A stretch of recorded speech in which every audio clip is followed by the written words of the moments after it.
Hola. Hola. Un beso. ¿Cómo están Hola, ustedes? amor. Estamos bien. Dime cómo estás tú. Yo soy igual, sigo mal, pero es el pago que siempre hay que estar dispuesto a darnos cuando se lucha por la libertad.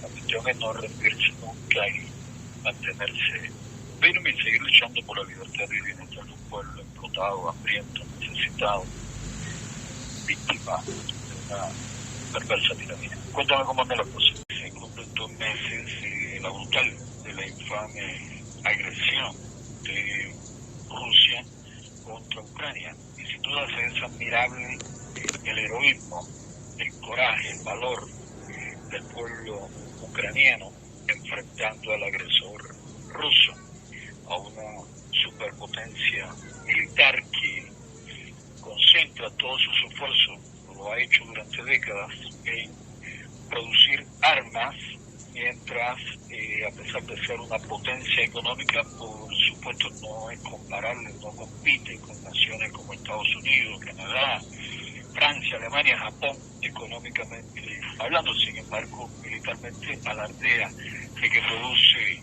misiles intercontinentales como el que probaron recientemente, el Sarmat, que según ellos no tienen análogo en el mundo. Y es precisamente a ese régimen agresor, criminal, de Vladimir Putin, al régimen, ¿no?, que apoya el régimen cubano, criminal también, al igual que el ruso. Podríamos decir que con diferentes características, con cierta tendencia, cada uno de ellos forma parte de lo que podríamos llamar el neocomunismo mundial. Ellos, China, Venezuela, Nicaragua, Siria, Bielorrusia, Corea del Norte, entre otros, unos pocos más.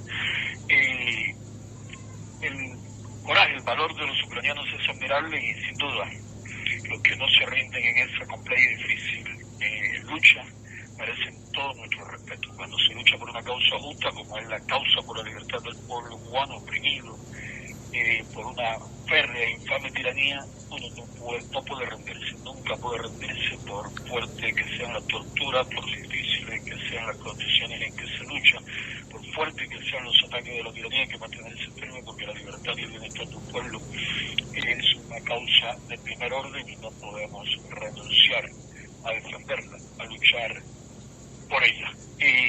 Por otro lado, a menudo escucho, veo sobre los eventos, noticias, encuentros, reuniones, discursos de Díaz-Canel, de Manuel Marrero y demás ministros, y siempre hablando de proyectos, de desarrollo social, de avances en la industria, en la agricultura, etcétera, etcétera. Patéticos shows, ridículos shows, espectáculos, nada más que espectáculos, en una nación donde el hambre y la miseria afectan cada vez a más ciudadanos, donde 1 kilo de leche ya cuesta 1.000 pesos.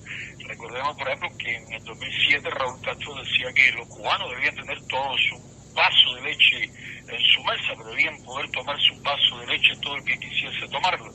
Pues bueno, la leche el kilo está a 1.000 pesos si lo encuentra, ¿no?, por lo que he sabido a través de la familia. Bueno, desde la década del 60 ya Fidel decía que íbamos a producir más leche y más carne que Suiza, que Holanda, así que todos estos discursos, todas estas mentiras, todos estos cuentos son bastante viejos y no nos sorprenden para nada.